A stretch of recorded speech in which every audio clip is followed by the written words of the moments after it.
What's up, everybody? So 1.2 just hit, and things have changed. I think for the better. The Dark Zone is dropping tons of loot. It's amazing.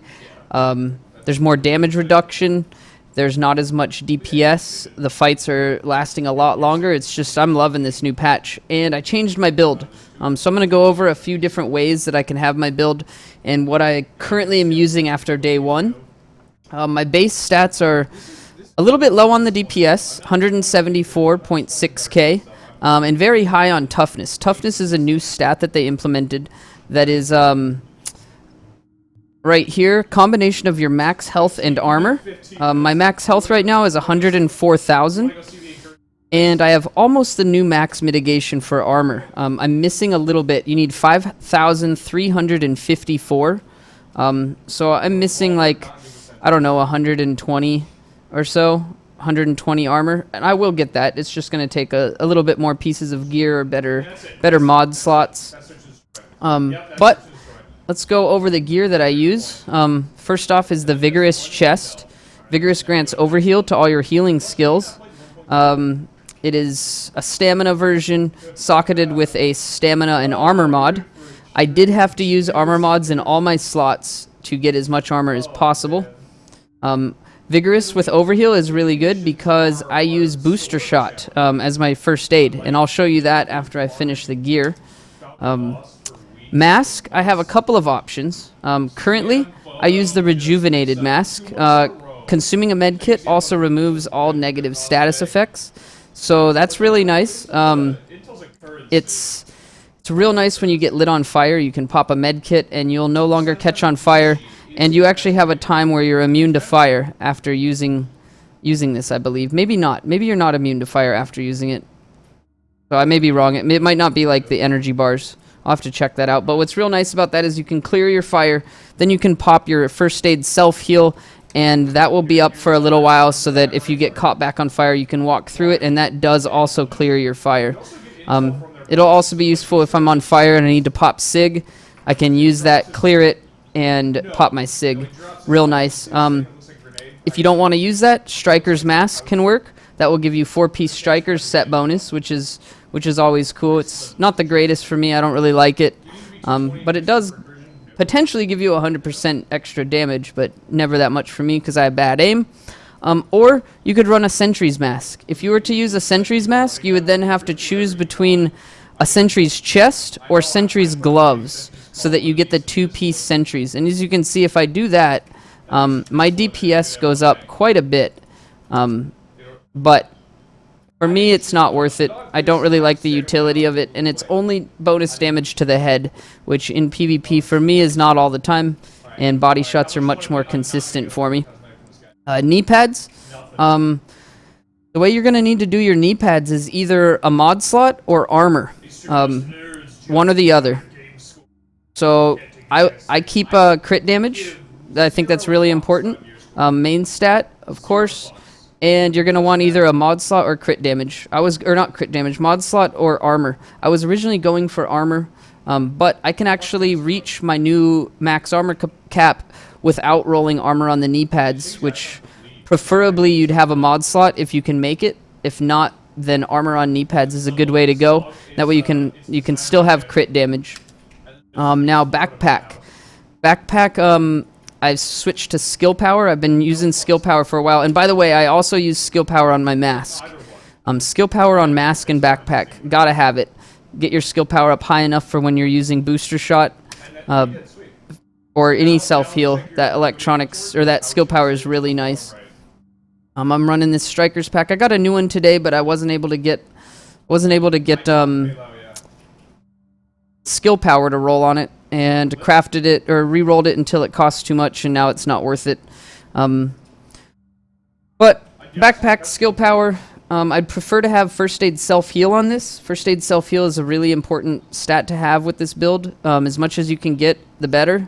You can get it on your backpack. You can also get it on your chest, which I don't have, unfortunately. No first aid self-heal here. But I did get it on this one. I might be rolling this Vigorous chest to armor, and then I have this first aid self-heal. I haven't tried doing that yet, and that is the plan. But then on to gloves, of course, Savage gloves. These things are amazing. 14% bonus crit chance to enemies out of cover. And this does go beyond the crit cap of 60% if you have already 60 on your gear, which you shouldn't. But if you do, this will let you go over that, because this is actually a debuff to enemies that are out of cover, which is almost everyone in PvP and a lot of NPCs.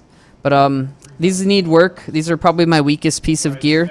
They have very, very low stamina. I'm missing like over 100 potential main stat. They've also got really low crit damage. I'd prefer this health on kill to not be there anymore and either have submachine gun damage, health on kill, or damage to elites. Either of those is good. But most importantly, I want first aid self-heal. You can roll that on gloves. As you can see, I guess I don't have them with me, but you can get first aid self-heal on your gloves, and that would be amazing.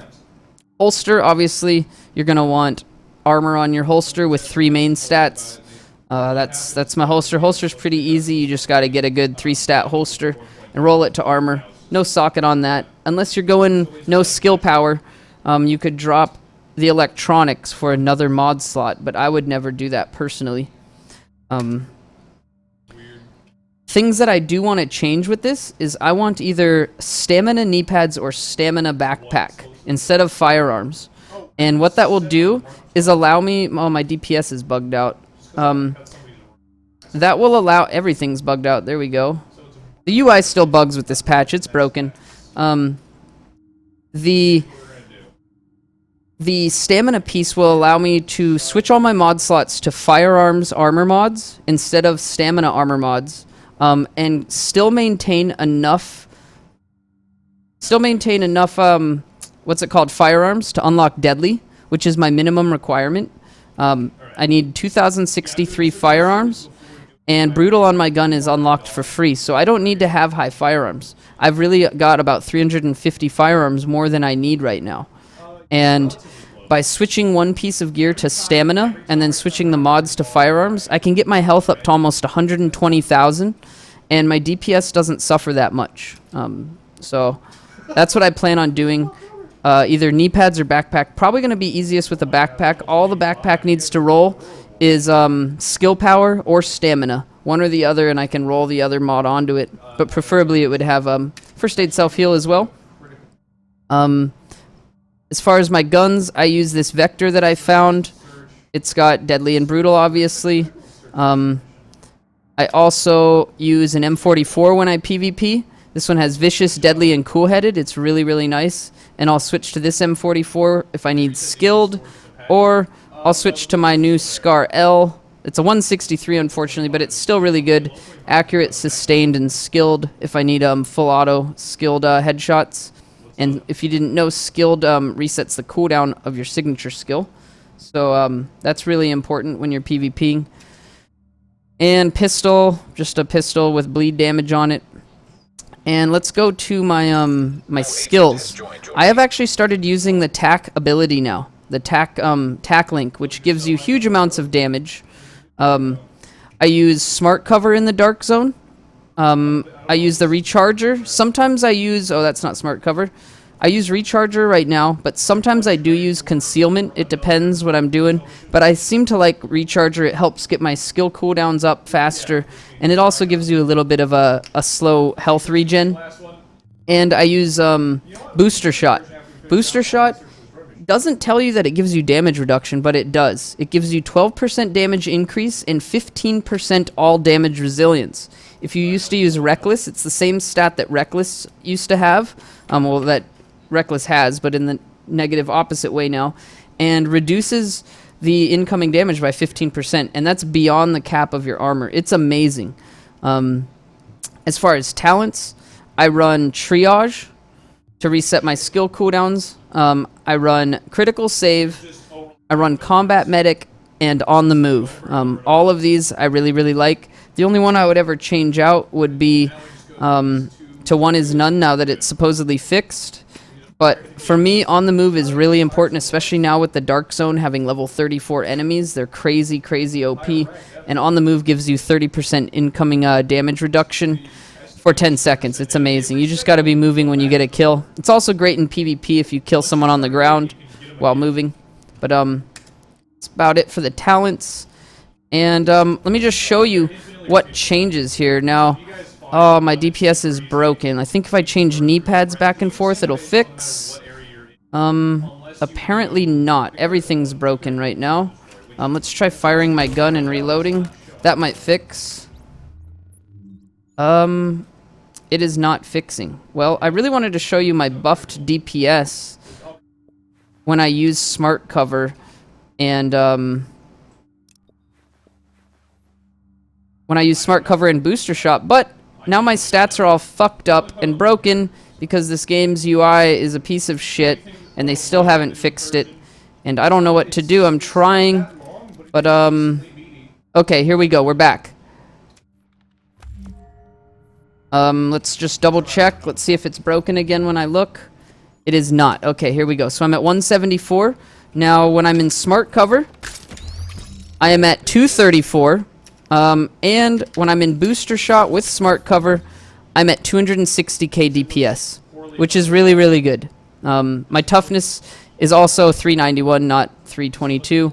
But there's a lot more toughness that's hidden that doesn't get factored in because you have 15% all damage resistance from your booster shot, and my smart cover is giving me something crazy. Let's look here. What does my smart cover give me?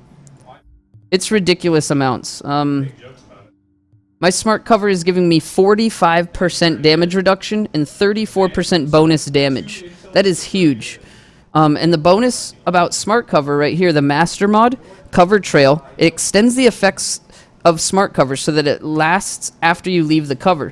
So what I can do is pop a smart cover, pop my heal, and get out of smart cover, and if you see the buff bar, smart cover is still active for 5 seconds. When it's out, you can pop back in, pop back out, go kill people, reload, blah blah blah, pop back in, pop back out, go kill people, reload, and it's really, really amazing. However, if it does break down, and you have the buff, it disappears instantly.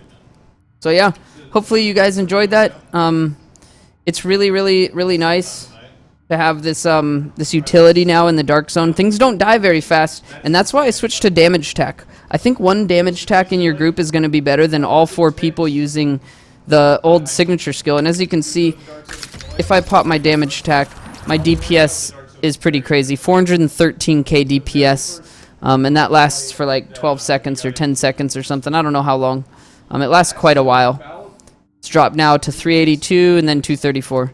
So damage tack is what I'm going to start running from now on, and just depend on my teammates to use their security tack. And yeah, if you have any more questions about it, if I missed anything, which I may have, don't forget to comment below and ask them. I will be checking back on this video. Don't forget to subscribe if you haven't, and maybe subscribe to us on Twitch.